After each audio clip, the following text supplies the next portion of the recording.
Bonjour à tous. Aujourd'hui dans notre série Terroir Gourmand, nous partons dans la Côte des Bars découvrir deux produits typiques de la région, l'escargot et le chaours. Nous irons à la rencontre de Lionel Daune, l'un des derniers producteurs de chaours fermiers. Jennifer Royer, quant à elle, nous fera partager sa passion pour ce fleuron de la gastronomie française qu'est l'escargot. Je vous laisse en compagnie de celles et ceux qui défendent ces beaux produits avec conviction et je vous donne rendez-vous juste après pour une nouvelle recette. A tout de suite.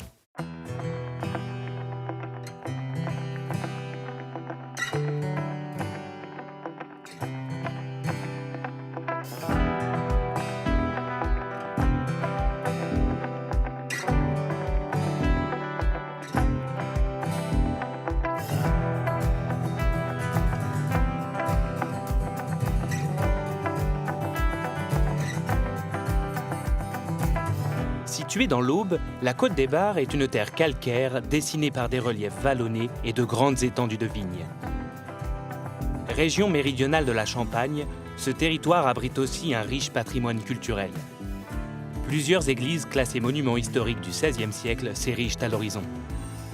La ville de Troyes est elle aussi réputée pour ses innombrables joyaux architecturaux qui font la fierté de ses habitants.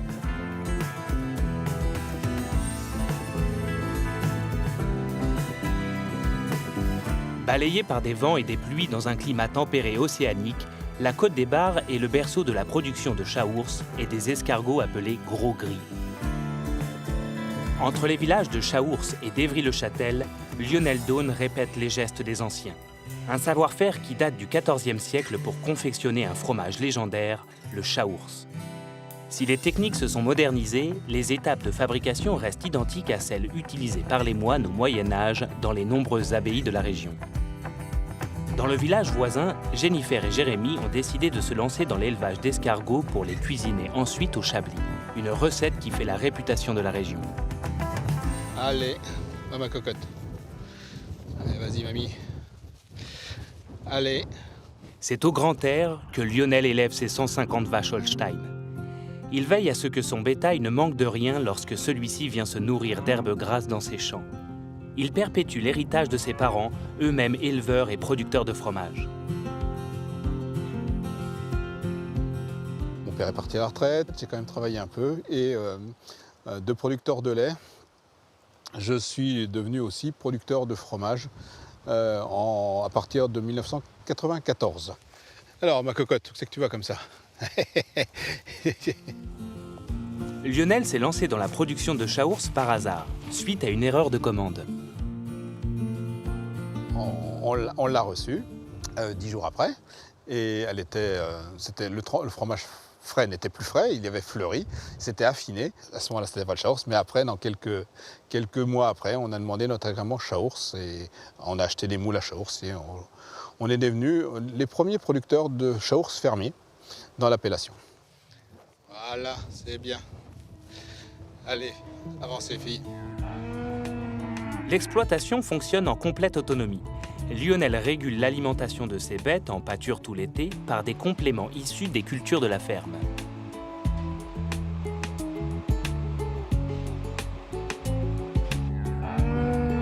Cette autonomie, on l'a grâce, nous ici au Tourelle, grâce à 4 végétaux, 4 plantes. L'herbe, enfin le pâturage, la luzerne, le maïs et l'orge. C'est important qu'elles aient une alimentation équilibrée et avec des fourrages riches. C'est-à-dire que pour faire des bons fromages, il faut du bon lait. Et pour avoir du bon lait, il faut des vaches bien nourries. Bien nourrir ses vaches lui demande du travail, mais Lionel ne rechigne en rien. C'est tout un ensemble. On a un métier hyper complexe qui est fait d'une multitude de détails dans chaque domaine. Le végétal, l'animal, le lait, le fromage, le commerce, tout ça c'est d'une complexité tous les jours. Il y a une très grande satisfaction de produire, enfin de trouver notre fromage, voilà, de trouver des gens qui sont heureux de consommer ce fromage. En attendant la traite, les vaches de Lionel profitent paisiblement de leur terrain de jeu. Une liberté qui agira sur le goût et la qualité du lait et donc du chaours.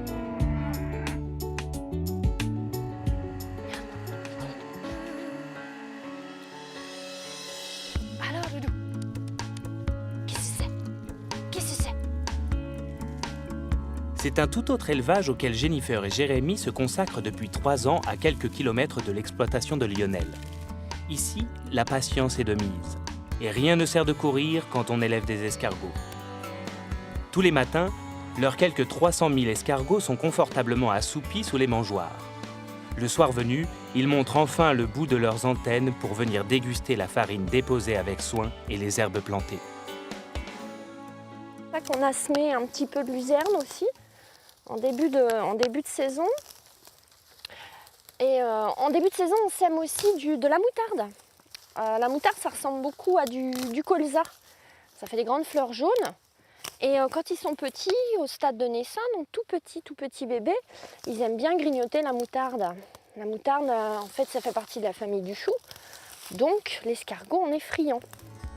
Aïe, les orties! C'est circuler le sang, mais quand même.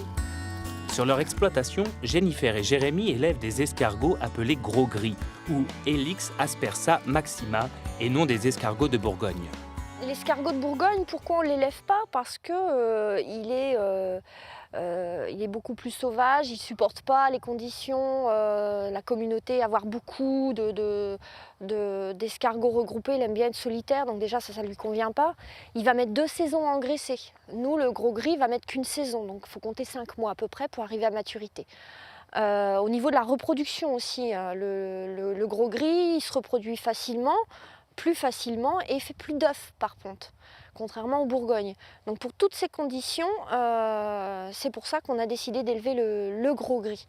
Aucun élevage d'escargots de Bourgogne n'existe en France, et tous ceux que l'on trouve sur les étals sont importés d'Europe de l'Est. L'escargot dit de Bourgogne tiendrait son nom d'une anecdote datant du XVIIIe siècle. L'idée serait venue d'ici, fin 1700 en fait, en Bourgogne. Monsieur Carême tenait une auberge et reçoit le tsar de Russie, un petit peu par hasard, et plus rien à manger. Et là, il se dit, oh là là, il faut qu'on nourrisse quand même le tsar, on ne peut pas lui donner que du pain. Et il a l'idée d'aller trouver dans le jardin de l'escargot et de le cuisiner, donc à la fameuse traditionnelle, à la bourguignonne.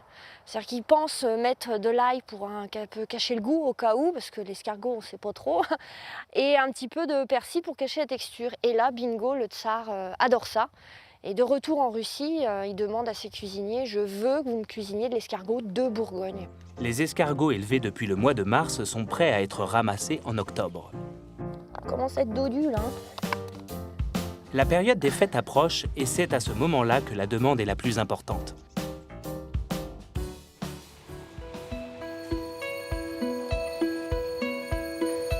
Les filles. Allez, on y va. Chez Lionel, les vaches sont traites matin et soir. Ici, c'est à la main que l'on vérifie si le lait est de bonne qualité. Quand on va tirer les premiers jets, soit on va avoir un lait qui est net, blanc, clair, alors que si la vache n'est pas saine et infectée, on peut avoir comme une texture de purée ou des grumeaux dans le lait. Entre 2500 et 4000 litres de lait sont tirés chaque jour et stockés à 25 degrés. Le gendre de Lionel, aidé de ses salariés, prend alors la main sur la transformation du lait en fromage en respectant le cahier des charges de l'appellation d'origine contrôlée. Pour obtenir un bon lait caillé, une première étape est déterminante, l'emprésurage. Au contact de la présure, le lait, dans à peu près une vingtaine de minutes, on pourra déjà observer un temps de prise sur la surface du lait. Donc il y a à peu près ça au-dessus du lait qui va commencer à être pris. Et puis après, ça va acidifier pendant les 12 heures minimum. Caillé, versé dans des hauts moules, salé 24 heures plus tard, le fromage est ensuite égoutté pendant une journée. Une fois formé, il est stocké en cave de séchage à 12 ou 13 degrés. Il sera ensuite entreposé en salle d'affinage pendant au moins 14 jours, période durant laquelle Lionel veillera de près au bon développement du champignon Penicillium candidum, qui donnera au chaours son aspect et son goût de noisette si particulier. Et c'est lui qui fait l'affinage du fromage, qui fait l'affinage du chaours, qui va transformer les protéines contenues dans la pâte en cette matière qui est en dessous la croûte, qui est un petit peu plus liquide. Dans la coupe, on a toujours 3 strates, plus ou moins épaisses. La croûte, la partie protéolysée, c'est-à-dire, on va dire liquide, plus liquide, et la pâte à cœur. Les fromages resteront au maximum 7 semaines en salle d'affinage avant de pouvoir être distribués, majoritairement en grande surface partout en France et à l'international, le reste au niveau local.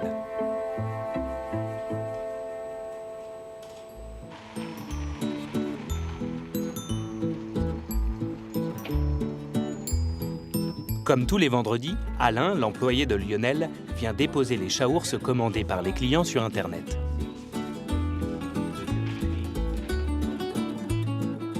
On vient livrer avant 16 h pour mettre en frigo, puisqu'après, il y a des gens de permanence qui font la distribution et les clients viennent chercher leurs colis qu'ils ont commandés à la semaine. Mais apparemment, ça marche bien dans notre région, puisque les gens savent que c'est les produits du terroir, et voilà. Les producteurs de la région se rassemblent bénévolement pour proposer leurs produits en un seul et même point de vente. Une centaine de commandes est répertoriée chaque semaine sur Internet avant d'être distribuée. À tour de rôle, les producteurs assurent une permanence pour gérer les ventes. Bonjour, Véronique Concile. On a bien le chaours?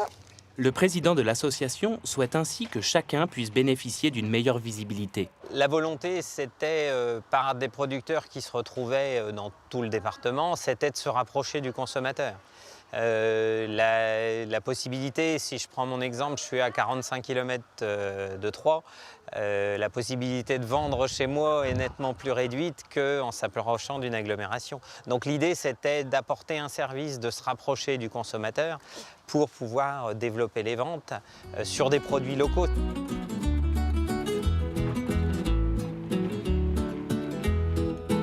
Le concept semble combler tout le monde puisque le drive fermier est passé d'une dizaine de producteurs à 31 en 3 ans. Le panier express et le radis blanc. Les clients, eux, sont ravis de pouvoir dynamiser le commerce local tout en mangeant mieux.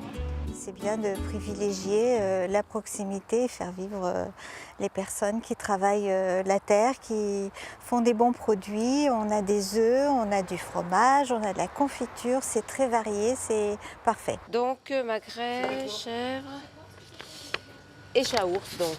C'est sûr que s'il fallait faire le tour de tous les producteurs qui sont présents ici, je ne le ferais pas parce que ça me ferait faire effectivement le tour de la région, mais le fait qu'ils soient regroupés, c'est extrêmement pratique. C'est nous qui vous remercions. Bonne soirée, messieurs, dames. Du côté des escargots, c'est la fin de la période d'engraissage et le début du ramassage. Viens, Touloup. Là. Et pour éviter de les écraser, il faut s'y prendre au bon moment. Donc on le fait la journée principalement parce que l'escargot est endormi, donc il ne bouge pas, donc c'est beaucoup plus simple à ramasser. On évite de le faire le soir venu parce que l'escargot va se réveiller puisqu'il est nocturne, donc il va se réveiller et là le parc n'est pas du tout praticable. Sur les 300 000 gastéropodes élevés, seuls les escargots bordés, dont la coquille possède un petit retroussement, sont ramassés. L'autre moitié servira, elle, à la reproduction pour la saison prochaine.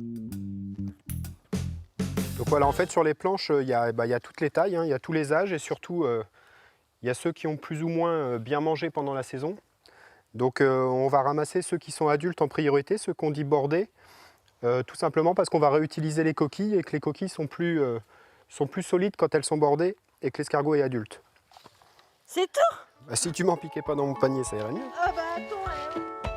Après la récolte, les escargots sont mis en filet puis stockés en salle de séchage. On les retourne tous les jours pendant le temps de jeûne. Donc là, c'est important, ils sont en train de jeûner. Donc ça permet d'évacuer les excréments au fur et à mesure avec des grands ventilateurs. Ça va leur permettre de s'endormir et c'est à ce moment-là qu'on procède à l'ébouillantage pour décoller les chairs de la coquille. Une fois ébouillantés, les escargots peuvent maintenant être cuisinés.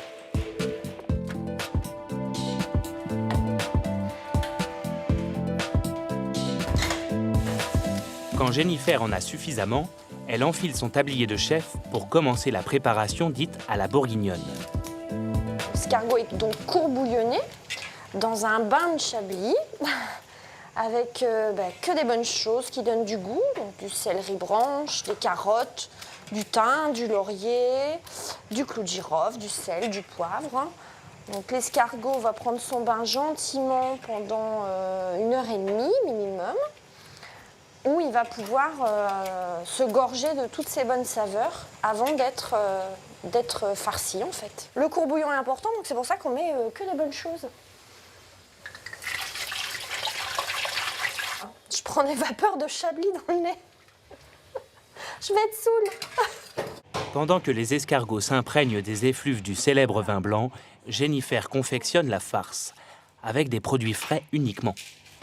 Du beurre, de l'ail, du persil, de l'échalote, du sel et du poivre.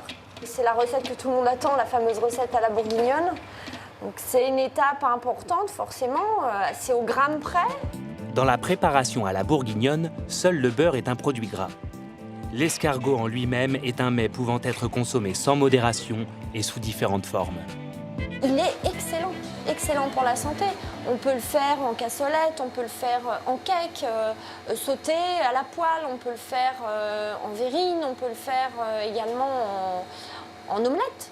Donc c'est ce qu'on va mettre autour qui est un petit peu gras. Mais l'escargot en soi, non, n'est pas gras. Les escargots cuits sont remis en coquille et farcis. Ils sont ensuite conditionnés dans des petits sacs, puis mis sous vide, prêts à être vendus. Jennifer réalise toutes ces étapes à la main. Aidée de son mari, elle peut parfois répéter ce geste plus de 1200 fois par jour. Un travail de fourmi qui fera la différence une fois dans les assiettes.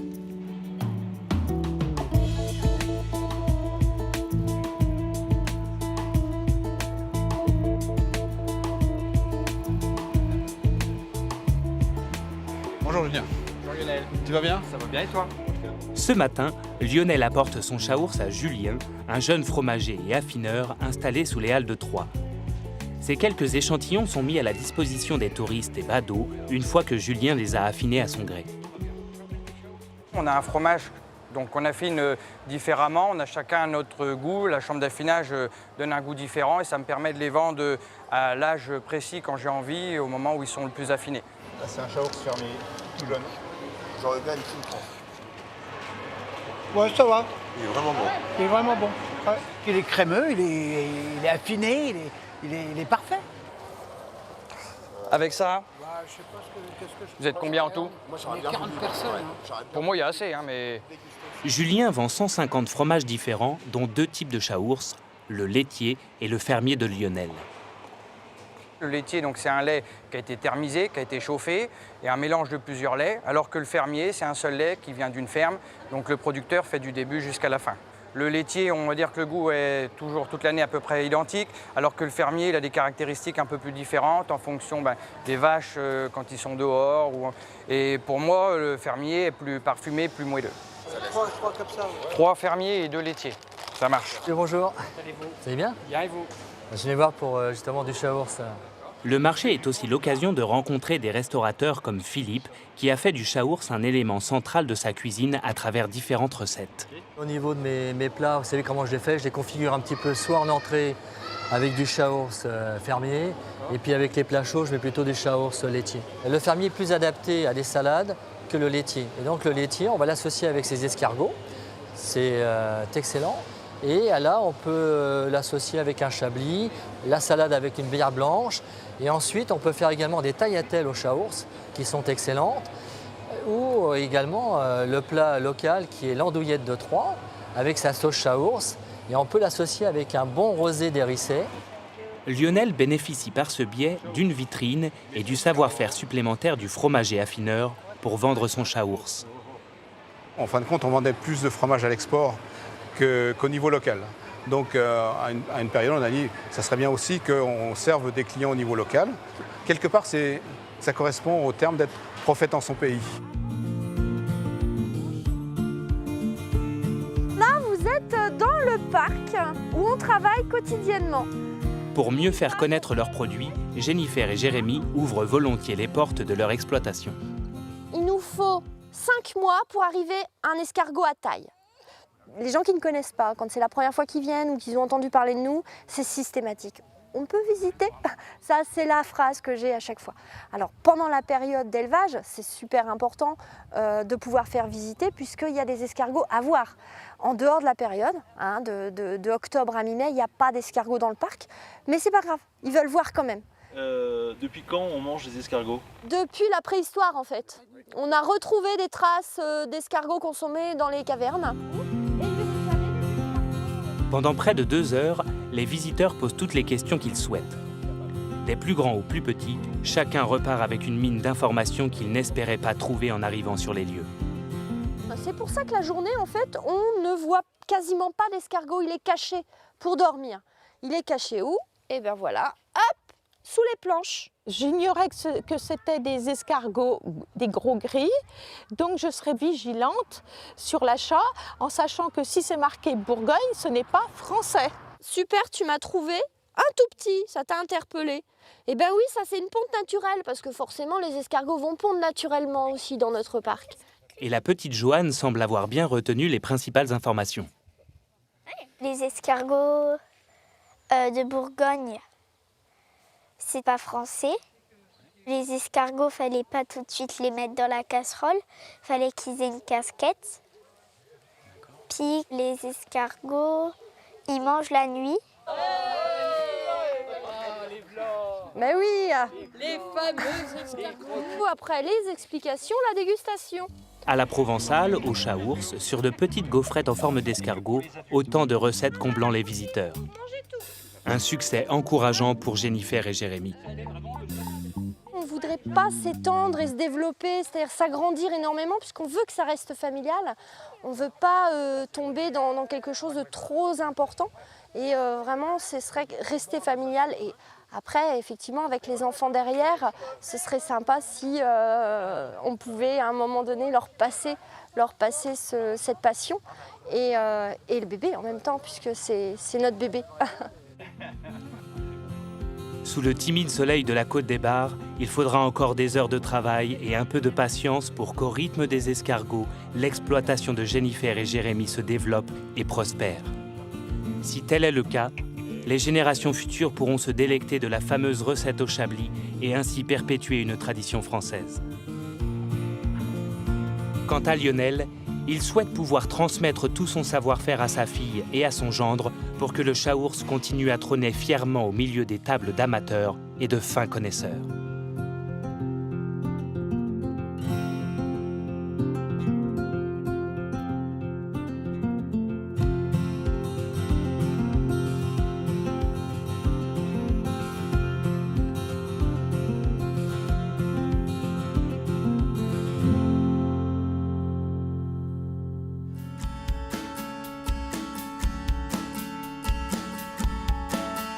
Aujourd'hui, je vous propose des ravioles d'escargots et chaours, cerfeuil et sauce poulette.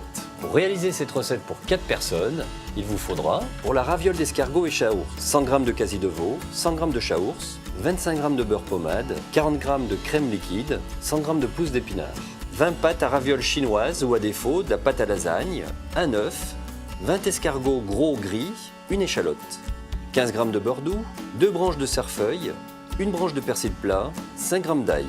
Pour la sauce poulette, 40 cl de fond blanc, 5 cl de crème liquide, 20 g de beurre doux.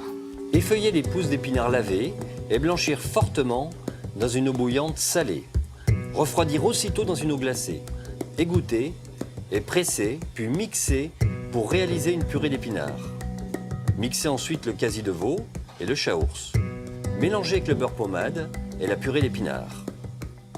Vous pouvez remplacer la viande de quasi de veau par de la viande de porc ou un poisson à chair blanche. Montez la crème au fouet et l'incorporez délicatement à la préparation. Assaisonner et réserver au frais. Ciseler l'échalote, la faire suer au beurre. Ajouter les escargots et les poêler. Réservez une branche de cerfeuil anisé pour le dressage. Hachez la seconde branche de cerfeuil, le persil plat et l'ail, puis les ajouter à la préparation. Assaisonner, débarrasser et laisser refroidir. Pour aniser un petit peu plus votre recette, vous pouvez tout simplement ajouter une boisson à base d'anis, aussi bien dans le fond de pochage que pour déglacer les escargots. Étalez les pâtes à ravioles et les badigeonnez de jaune d'œuf à l'aide d'un pinceau. Déposez un petit tas de farce au milieu de la pâte et disposez par-dessus un escargot. Repliez la pâte, évacuez l'air en maintenant une pression avec le pouce autour de la farce. Détaillez les ravioles avec un emporte-pièce de 5 cm de diamètre et réservez au frais. À défaut de pâte à ravioles, si vous utilisez des lasagnes, surtout ne pas oublier de les cuire, mais vraiment très al dente avant de les farcir. Chauffer et réduire le fond blanc de moitié. Ajoutez la crème liquide, le beurre et portez à ébullition. Assaisonnez et émulsionnez à l'aide d'un mixeur plongeant afin d'obtenir une mousse bien ferme. Pour la cuisson des ravioles, portez à ébullition 2 litres d'eau salée. Plongez les ravioles dedans et baissez le feu. Pochez les ravioles doucement pendant 3 minutes et les égouttez sur un linge. Déposez une belle écume de sauce poulette sur le fond de l'assiette. Disposez les ravioles par-dessus et ajoutez l'épluche de cerfeuil. Je vous souhaite une excellente dégustation et je vous dis à très vite.